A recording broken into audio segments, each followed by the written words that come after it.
David, kick off the venture panel. Thank you so much. First, Evan, thank you for that. Just like the two guys who are involved in pet companies happen to sit next to each other, Evan and I were speaking earlier, and we were talking about where the labor force and the market for employees was going, and I did not know this was your presentation, and it is fascinating to me because I think this dovetails directly into what we're going to talk about now. We're going to be talking about the collaborative sharing and on-demand economies. Clearly represents one of the most significant transitions in our economy. And before coming here today, I decided to look at companies that were doing this in to see how wide array of industry sectors are actually being covered here. So I have this list, and it is shocking to me. First, this is not my statistics, so I take no credit for it, but it relates directly to what we're all interested in. The largest content company in the world today doesn't even own any of its own content. The largest transportation company in the world owns no vehicles. The largest hospitality company owns no beds. And the largest retailer has no inventory. And that is a remarkable transition. So looking at this, I've got about a dozen industry sectors, and I learned one more tonight. Peer-to-peer lending, Lending Club, etc., crowdfunding, Kickstarter, Indiegogo, apartment, home rentals, Airbnb, ride sharing or car sharing, Uber, Lyft, Zipcars, co-working. We all know about WeWork, right, here and elsewhere throughout the country at this point. Retail, eBay, Craigslist, Amazon, Alibaba. People and talent. Well, Odesk, Mechanical Turk, crowded. And I think it's incredible. Books, Amazon, movies and music, audio. You can just go downstairs and see city bikes, right? Bike sharing. And we work with the NYU Launchpad program. For those of you who were talking about NYU, there were 10 companies in that program this summer. 4 of them are companies that are working in the sharing economy. So I think that's incredible. So with that, I want to turn to our experts. I'll ask you each to introduce yourself again, I guess. And then we should talk about what you're seeing in the economy so far as it relates to collaboration and shared economy and shared resources. So why don't we start with you, Tim? Sure. You just want to do an intro? And then Well, I guess a little interest so people know what your interest is. Yeah, so LLR, we're a growth equity firm based in Philadelphia. So we're focused on technology and tech-enabled business services. So that could kind of run the gamut pretty widely from kind of consulting businesses, staffing businesses, technology staffing businesses that we looked at, all the way to software. And we kind of focus these days on healthcare, financial services, and we still do quite a bit in kind of education as well. So that's the firm. It's been around about 15 years. We typically are a growth stage investor, so we're typically looking at companies that are probably a little later stage than most of the other investors here. Most of our companies have, I would say, 10 million rounded up, and we'll write a 15 to 75 million. Tell us a little bit about how your interests and LLR's interests relate to the sharing economy, the on-demand economy. Yeah, I mean, look, we've looked at a bunch of stuff in this space. I think, you'd be silly not to see the trends and the way the market's moving, certainly from a consumer perspective. And we want to follow those and try to get out in front where we can and where we think it makes sense. I'll be honest, it's at least from a standpoint of looking at guys like Handy and Uber, the kind of the crowd, the sharing platforms where you're leveraging 1099 contractors. It quite honestly, in my opinion, is kind of scary right now, right? I mean, you're seeing folks going out of business because the government does not like 1099 contractors. The IRS hates 1099 contractors, right? So if your business relies on you having contractors as your primary workforce, I think it's a little bit of a scary time, right? And it's an obstacle for early stage companies because, quite frankly, if your business is relying on you becoming and scaling and having lots of people very quickly, contracting is the best way to do it.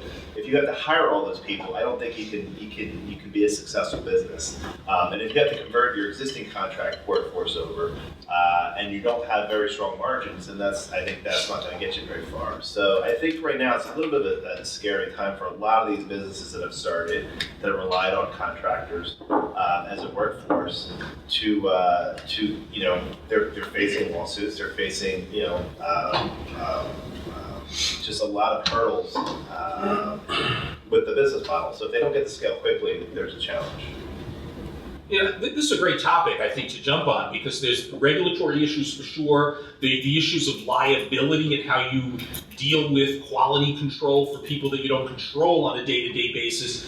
But I guess I bet that a bunch of the other investor types here would take a very different view from what you just said, Tim.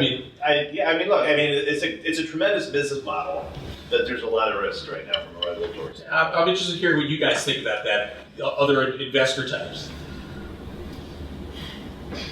You're next. So I would say actually, you touched on the interesting part of it is the supply side, human capital. And that's one of the things, your stats are perfect. We've seen that. I'm an advisor for a lot of different on-demand type of corporations, publicly and privately. The biggest challenge that they actually are seeing, other than the regulations you can find in any newspaper article right now, is how do you lock down the capital? I mean, how do you get locked down that workforce? How do you lock down when you walk into a marketplace? You see what happened with Uber in California. If you try to be overly intrusive to that individual, you have a problem. They become more of a worker for you. We're seeing like alternative ways to actually lock that supply down.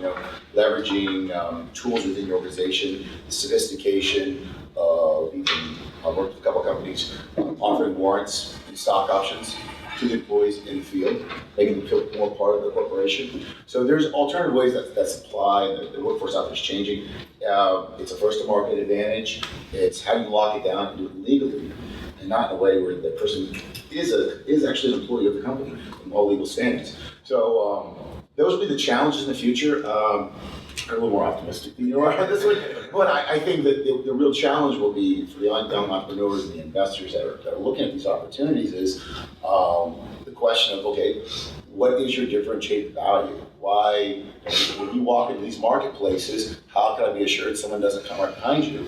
Take Rocket Internet. They've done an amazing job around the world copying people's profiles and they basically own that marketplace. So I think that's more of the change I see, is that supply side on this one.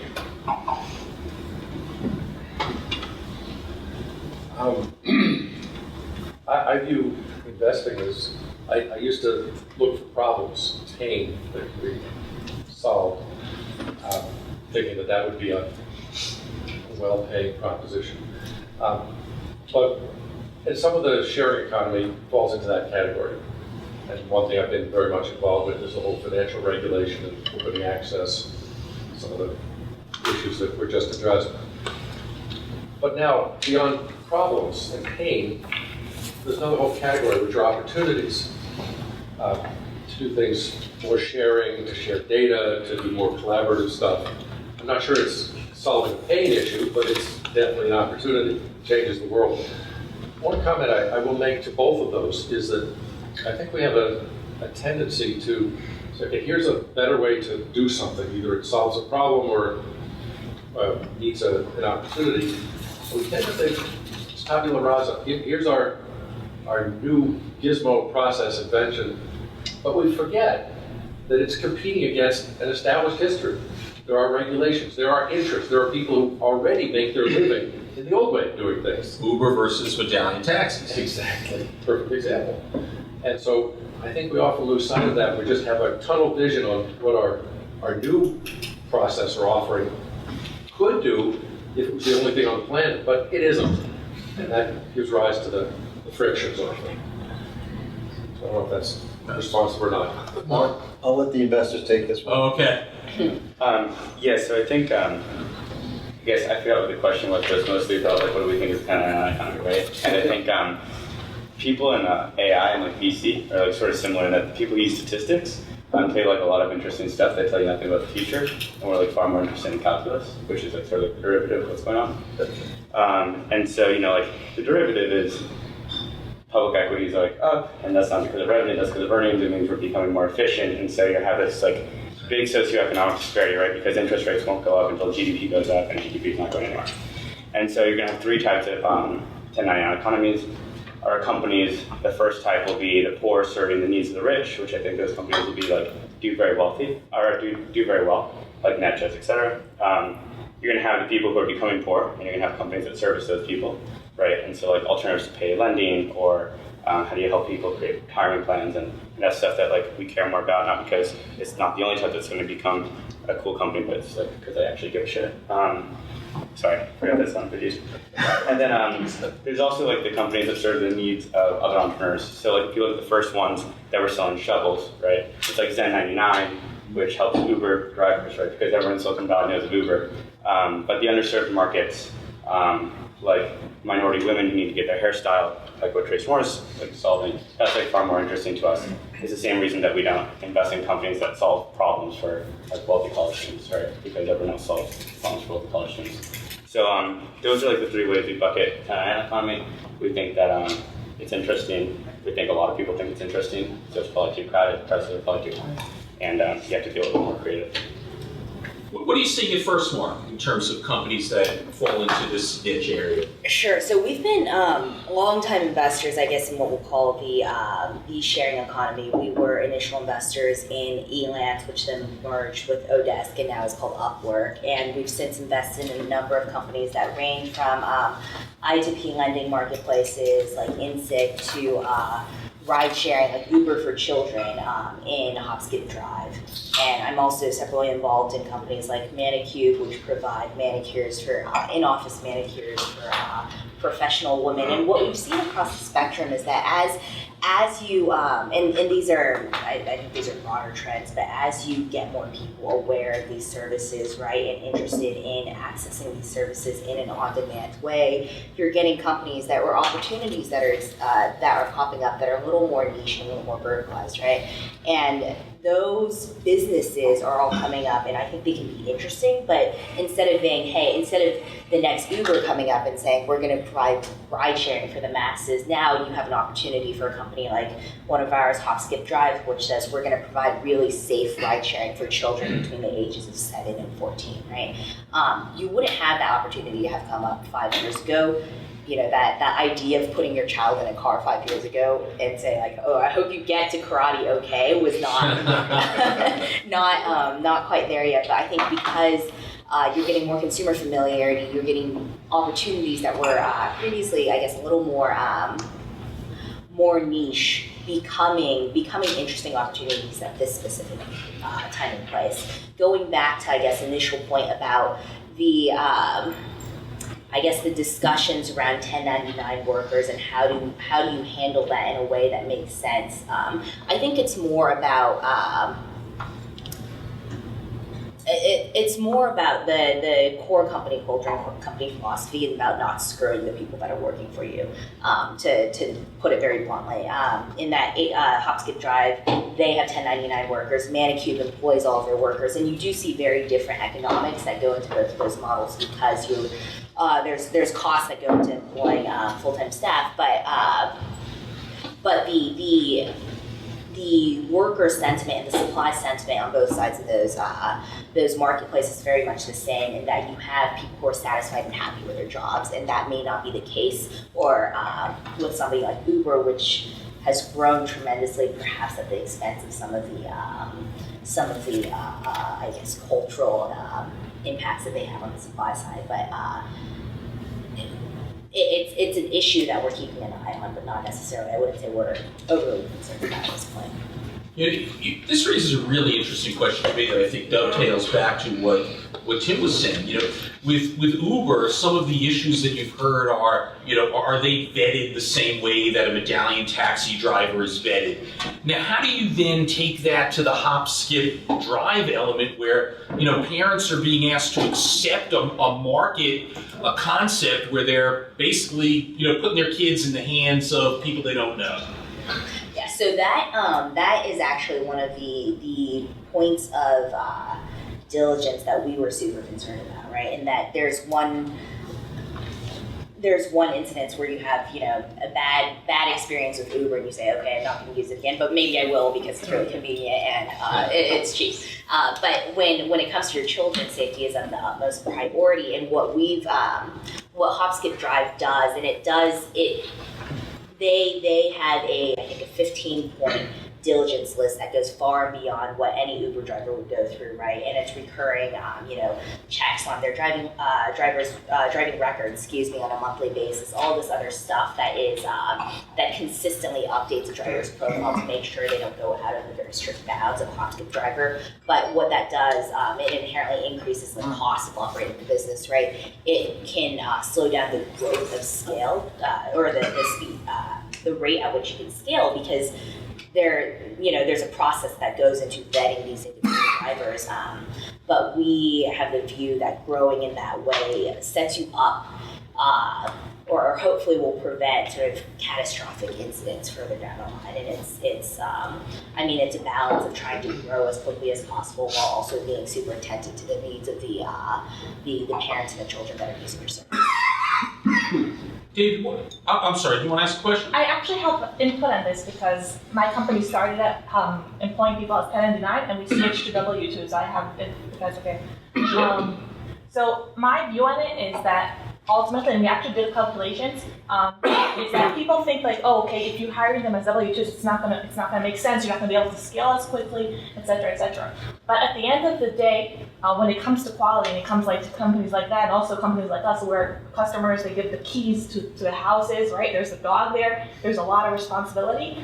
At the end of the day, you just can't do it with 1099. There's no way that you could trust someone that would just, he's just making $12 from a one-time walk.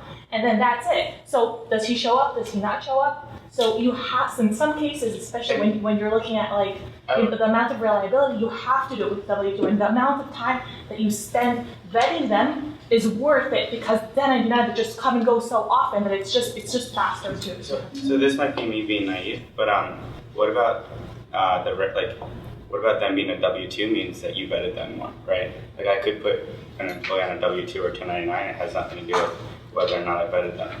Is that because they're working in your office, because you've given them tools to do their job? No, we're both. We actually interview each worker, but I could also and do they also that. RWs. Actually, but I don't understand why the nomenclature and then the status of their employment is relevant to how you vetted them. Can I just pause for a minute? This conversation can go on for the next 7 hours, but I wanted to make sure that we get through some of the investor-related questions first, and we're going to discuss this a little bit more during the roundtable portion. So, I'm going to come to you now, David, and ask you, what is it that you are seeing from an investment opportunity perspective insofar as it relates to the sharing on-demand economy? So I think the quick answer to that is everything. Right? I think I am hard-pressed to find a vertical that hasn't taken this approach yet. And I think there's a few problems with that. So there's this big herd group mentality around packaging everything up that shares some of these characteristics of whether it's 1099 workers, whether it's a marketplace, putting them all together. And a few years ago, it was, wow, Uber is really killing it, and a few other companies. So let's find every single vertical, just take that same copycat app and put it on it without really looking at any of the individual metrics or nuances of that industry. And now we're almost seeing a reversal of that of, well, because of some companies that may be in trouble legally or one cleaning company that happens to fall apart after a lot of funding, now every industry that's no longer a viable investment. And I'm exaggerating a little bit. And I think there's a hesitancy, especially really early on in seed investing, to really dig into the nuances of each typical vertical and how the typical workers in that industry work and how 1099 or W-2s, whatever they may be, and how the technology can actually improve that experience. So we really try and dig in individually to each one and understand where there are opportunities and where there isn't. That's really a great point. I guess we haven't come to you yet, Howie. How do you respond to that, deal with that when you're seeing investment opportunities? So I think it's very different based on your stage of investment.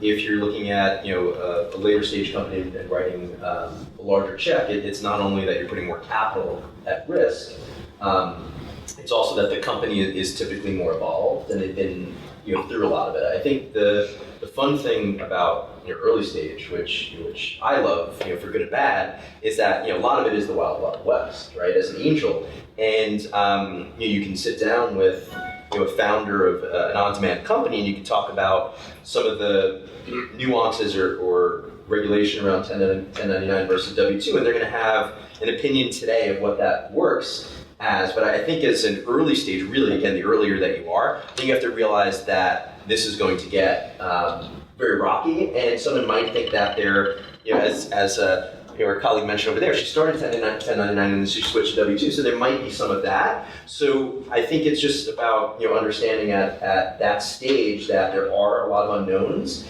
and is the risk of that company ending? Does the company have enough margin to be able to support that transfer? Or if someone came in and said, everyone tomorrow is W-2s, can you no longer fund the load and the cost for that? So I think that's the harder part from an angel. I think part of it is just recognizing that this is also a very heated political time. We saw Hillary Clinton talk about this, and now all the politicians are jumping on. So just because politicians talk about something in a presidential election doesn't mean that they're going to enforce it, or doesn't mean there's going to be any real change, or if it does, it may take a long time. So I think it's just a risk, and you need to understand that versus the margins of the business, and the fact that it really is early. It's the Wild West. That's a great point. I mean, Uber is the example of the regulatory concern, and how do you balance the interests of those who've already invested in medallions, for example, and then using the technology in a way that allows for a far more productive way for people to get their transportation. How do you guys, any of you, in terms of the investors, how do you balance that when you're looking at a potential opportunity? Yeah, I've been in the securities markets for 38 years. I'm both a professional investor and an entrepreneur that's building a disruptor, in the marketplace, a very serious disruptor. And I've done a lot of research on disruptors. And the thing that I think you got to understand is that Uber, if you look at Uber did their test market in January of 2010 in Times, well actually I think that was Union Square, I believe, in New York City. They launched in June of 2010 in San Francisco, and immediately the company morphed to it. They did a raise at a $60 million valuation in February of 2011, 7 months later. Then they did another valuation. Then they did another raise 8 months later at a $366 million valuation. And they went on to a $3.6 billion valuation 10 months later after that. The point is, it doesn't matter about W-2s or 1099s. What it matters is they figured the model out. Now Uber had to come up with the application first, but that was the easy part. The hard part was going out and getting all those drivers to agree to stand around and wait and figure out the compensation program and all that stuff for those drivers until they had to get all that done before they could even go market to one rider. So after they got that done, they then went out, got their pricing system in place, figured all that out. And when they launched the whole thing, they did it all this was done offline.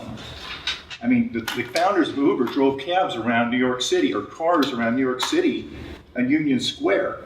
That's how they tested it in January of 2010.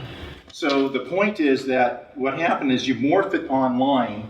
So no one cares. You're such a small blip on the radar screen. No one cares whether you're a 1099 or a W-2. What you want to look as an investor, you want to look when the model basically is there. When they figured that model out, somebody figured that out, said I'm going to put the money in there, and that's why it started morphing, because they just started scaling it. So the whole model is, you want to get the model done offline, you want to build it offline.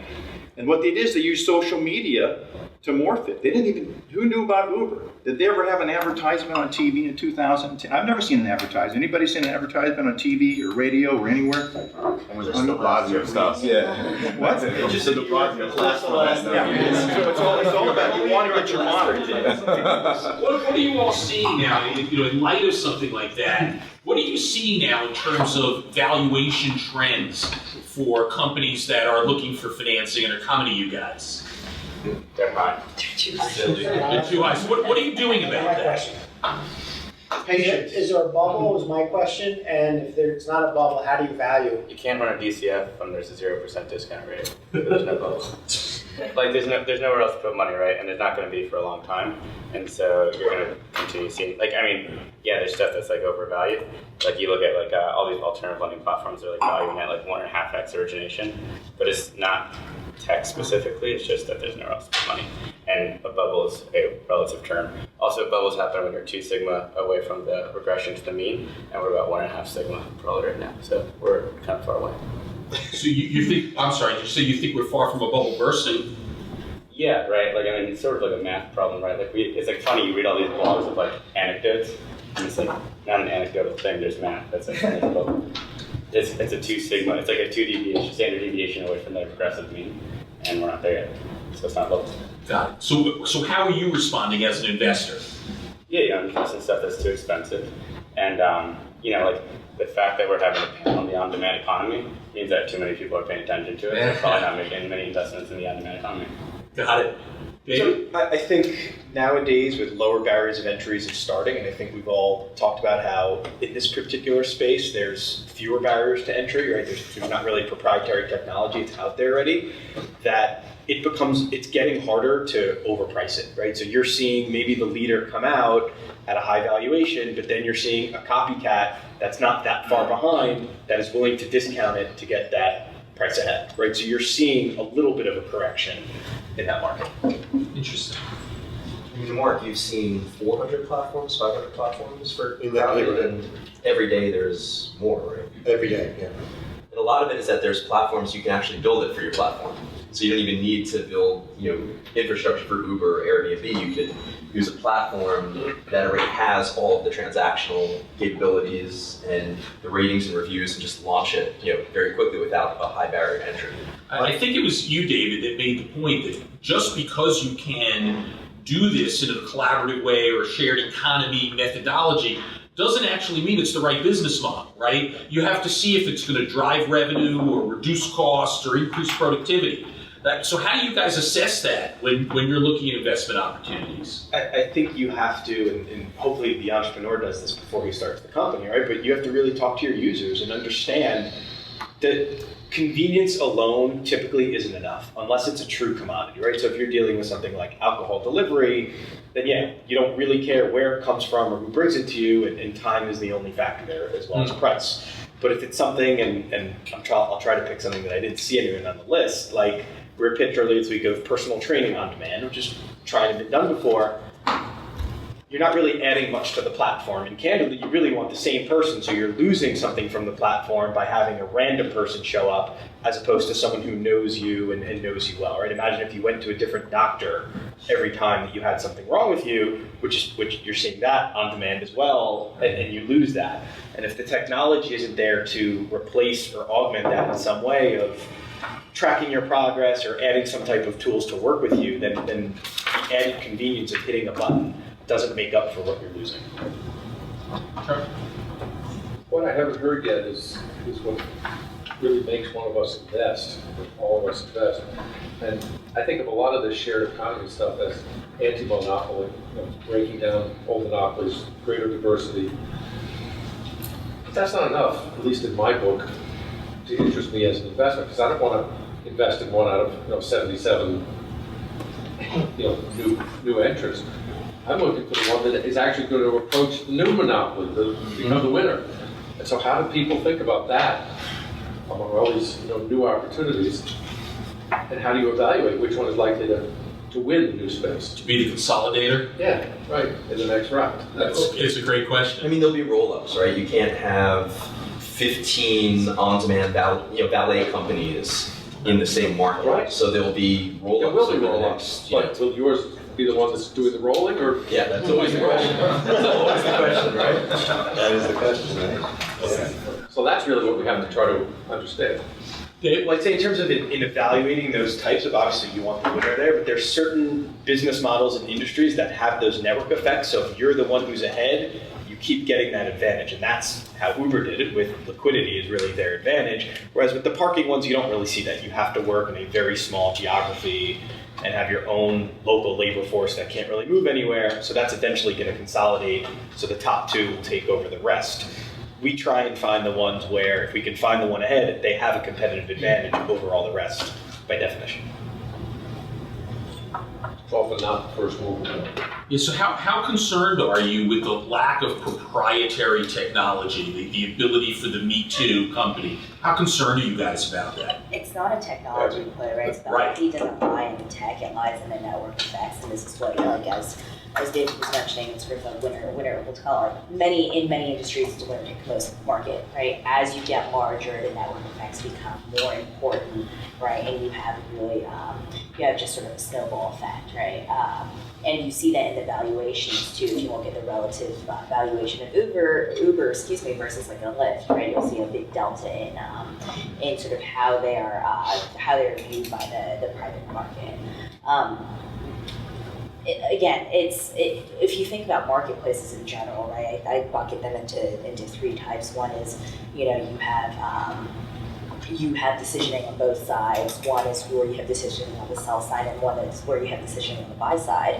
And in Uber's case, it was really about they achieved a lot of I guess growth very quickly by making it. The driver doesn't matter, right, for the Uber passenger, right? It could be anyone as long as they get from point A to point B. So what they did is they standardized all the units, right? And then they made the decisioning for pickup entirely on the driver's side. So they get phone calls, and then they tell you they're at downstairs. It's a super driver. Yeah, exactly. I was going somewhere with the point. I agree with everything you said. Thank you. But again, going back to, I think, your original question, which was concerns around technology. I mean, you can it's more about building processes that enable efficient onboarding in industries where scale is the most important part, right? It's not, it's very rarely I have a better algorithm for matching you with an Uber driver that has like the best, song preferences, right? It's, I have the best algorithm for matching you most efficiently with the Uber driver who's gonna get to you most quickly, knowing that you may be likely to cancel the Uber driver more than 7 minutes away. David, you had a point you wanted to add? Yeah, so while the technology is not really proprietary in that sense, and even though it's selling software here, and that's not really the differentiator here, it's about execution, right? And it's about knowing what your customer wants, what features to build out, when, how to roll them out. And now you're seeing kind of all these service layers on top of these industries, right? And whether it's providing tools on the supply side to keep them or make them work better. Right, and I think and it sounds like, I don't know if that's part of Crowded, but I think that's a big untapped space right now to not only help them find the jobs, but when they're there. So we're investing in a company called SherpaShare that analyzes all the data for Uber, Lyft, and all those drivers, and will then tell you, okay, between 8 a.m. and 10 a.m., you can optimize by working for Lyft, and between 10 a.m. and 12 p.m., you should be working for Postmates, right, and that type of optimization. So this raises a really interesting point, I think. And what I'm hearing is, the importance of the underlying processes that these companies develop and how they implement. So how do you guys, what is it that you're seeing in your portfolio companies or portfolio candidates? What is unique about their deployment processes to attract customers or workers that separates the companies that you think are going to be really successful from the ones that are going to fall by the wayside? Are there any particular? That's a good question. You may, this may apply. I know you're not an investor, but this may apply directly to what you're seeing at Crowded. Well, I think part of the discussion that was just going on, and what you're saying also, is the first mover advantage to me, because like you were saying, it's like a winner take most, and a lot of the times there isn't much differentiation, and who starts to build that network effect first, and then it's kind of becomes self-fulfilling. They get investors come on because they're there and they're doing a good job, and then they're that much more ahead because they have the funding, and it just piles on from there, which is really kind of what happened with Uber. Yeah, the thing is, the first mover, the more research that I've done on this is that what happened is the first mover, for those who don't know what it is, was basically two Stanford University professors came up with this back in the 80s. And found that those companies that rush out there, put their stake in the ground first, they get afforded huge market caps. And then it locks all that competition out. That's exactly what happened with Uber. And Lyft came in. Lyft will never get to the market cap that Uber got to. So they get into the market, they establish their initial market cap, they start morphing. And it's impossible. eBay's another one that did it. Yahoo did it. Amazon did it. They all did it. They go in there. Yahoo went public at a $2 billion market cap with no revenue. Yahoo filed this IPO statement with no revenue. They just went in and planted their stake in the ground. They owned the whole market. It was very difficult at that time to get anybody else to get in. There's something, I suspect there's something a little bit more subtle here though. The first mover advantage isn't always the survivor, right? So how do you respond to that? I think if you just look at the data of even people in the industry who are working for those companies that have heard, and those are some of the more popular ones, if only 8% of the market, first mover advantage doesn't really mean anything, right? I mean, we see companies at the seed stage, just because you're first to 500 users and there's another company behind at 200 users, I don't think that means much. First to critical mass, first to Yeah, so I think first to product market fit is how we refer to it. I think that's a big difference to first mover. I think the other thing that's important is when your supply, it's like a good indicator, when your supply is making a majority of their income based on your platform, then they'll sort of stay there. I think like the elderly care, like whether it's Home Care or Care Guardian or some of these others, that was like a big indicator for us, is sort of the loyalty that you'll bring to a platform where you make the majority of your income. And then, almost by definition, if the majority of your income is coming from one platform, you feel like a W-2 employee, and that's it. Back to the original conversation. So that's like one of the... I would just add to that, for some of our portfolio companies, especially if you have a broad use case within sort of the on-demand economy, and I'll use delivery as an example. Early on, putting resources behind optimizing for one use case that is really popular with consumers. I know this may be obvious, but it's really important, right? So going back to sort of the first mover advantage, in the delivery, if you think about deliveries, whether it's like 1-1 or Postmates or Zipments or even like Uber Rush now, all those companies came out within the span of, we'll call it 18 months. All of them optimized on sort of different use cases in that some said, okay, we're going to optimize delivery, corporate document delivery between, accounting firms and law firms. And then some said, okay, we're going to optimize for restaurant delivery for restaurants that don't offer the service, right? And the ones who grew were the ones who captured the use case that was most popular with consumers, which was getting food. And once you had that, and once you got critical mass on both sides of the market, right, then you can start expanding into adjacent spaces, right? Say, okay, well now we've really optimized we've really figured out how to deliver food within 25 minutes at low cost, and then now we can get into spaces where we do corporate doc delivery or we do some other thing, right?